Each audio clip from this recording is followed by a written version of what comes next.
So let's move on to talking about something more, I guess, Google friendly, more PC in the SEO world. A little PC. We're gonna talk about Trump. No, I'm just joking. We're super lucky to have this video sponsored by Zoic. Please watch their ad and support them. Using their AI and all of the different tools that they have, we're actually able to increase our revenues 3, 4, and 5 times. We're not only weathering the storm, but we're actually growing right now.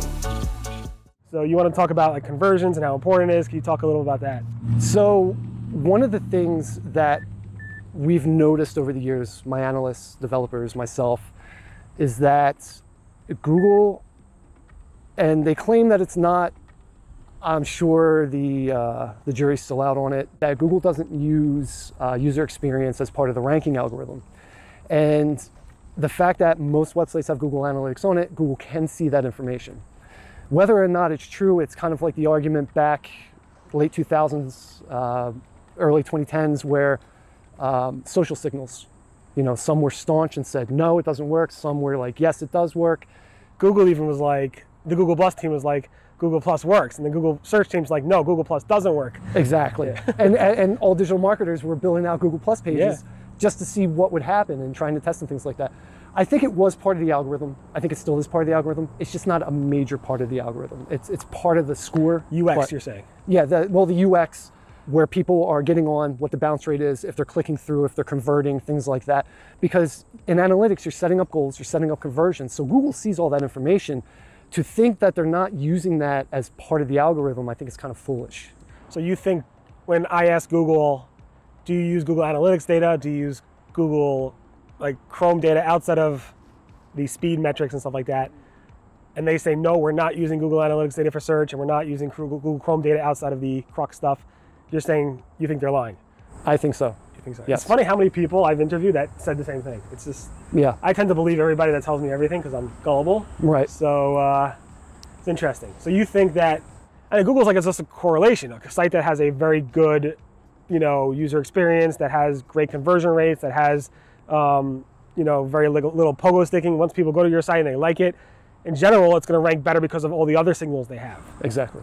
But you're saying it is a direct signal. They're looking at pogo sticking, they're looking at click-through rates, they're looking at time spent on a page. I believe so. You believe they're actually looking at and plugging that directly into the algorithm? Because we did a study, this was 5-6 years ago at this point, where we had a couple websites, we had them ranked on the first page of Google, and we actually threw botted traffic to it. So basically what it did is it went there, it acted like it went through the page, clicked through to another page. You can set it all up. Not a white hat thing to do, but I wanted to see if it would actually make a difference. Some websites, it seemed like it made a difference. Other websites didn't move. Again, there wasn't enough information there for me to say, absolutely, yes, it does work, but there was enough there for me to say, there's a possibility. Like, there's been lots of studies that showed both. Rand Fishkin did his Moz studies that showed it. There's lots of companies that have done studies that say, yes, it does, or no, we can't prove it doesn't. The thing is, Google says one thing.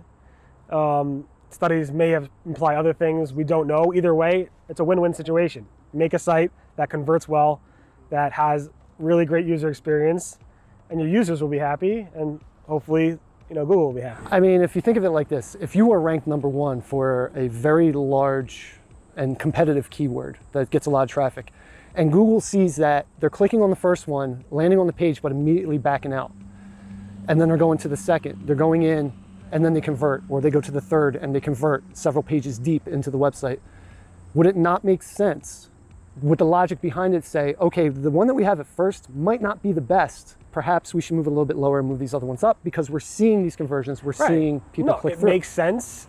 It's just something that Google's not willing to, there must be legal reasons around it. Yeah. Like privacy and data and HIPAA, and not HIPAA, but you know, data related stuff. Because Google's, for the past, since they bought Google Analytics, they're saying we're never going to use that data for search purposes because I guess it gives them an unfair advantage.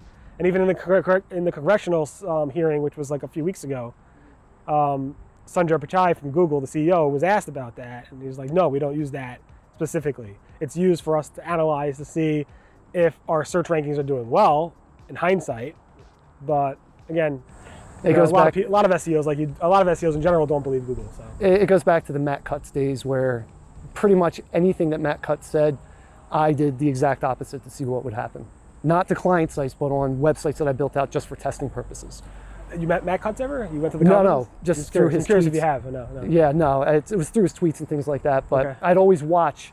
No, this doesn't work. Okay, let's try that out and see if it actually does or doesn't. And more times than not, I did see a correlation of a difference in rankings with a lot of them, not all of them. So one of the things you do in your company is to make sure that your client websites have a good user experience, and you see most of the time it ends up helping with rankings. Oh, absolutely.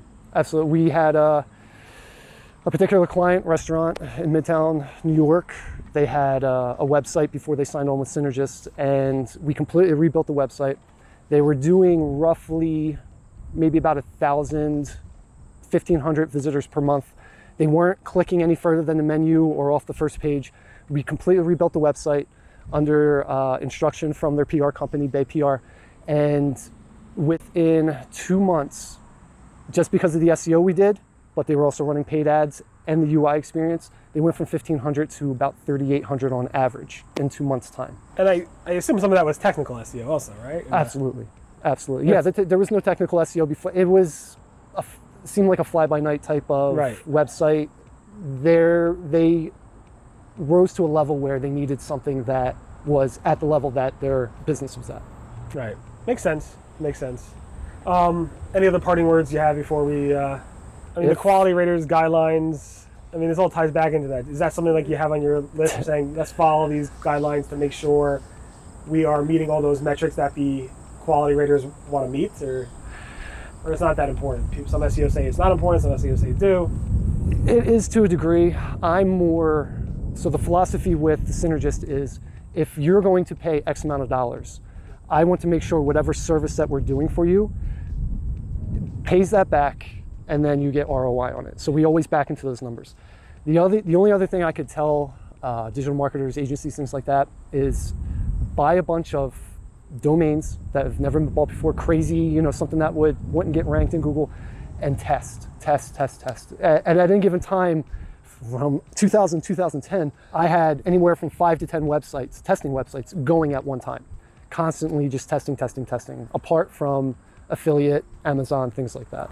Right, and that's like the best advice from any SEO you get is test, because what might even work for one of your clients might not work for another client in a completely different industry. So you got to keep testing, and that knowledge is what gives you guys a heads up against your competitors. So, exactly. Any event, please tell the folks in that camera how people can follow you, learn more about you, stuff like that. I am on LinkedIn, Andrew Madore, Madore, or you could find us at synergistdigitalmedia.com.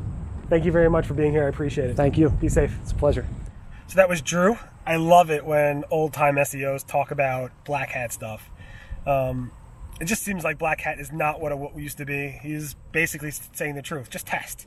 Test what you can, see what works for you, what works for your different clients, and then implement it. If you could test it safely on your own websites, and you're not pushing any guidelines, it might be worth exploring for your own clients.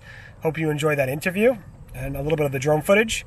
See you guys at the next one. I'll probably be back here in a couple days actually doing another vlog, maybe with a different view of more of the mountain region, which you probably saw on the drone footage. Thank you. Speak to you guys later. Be safe.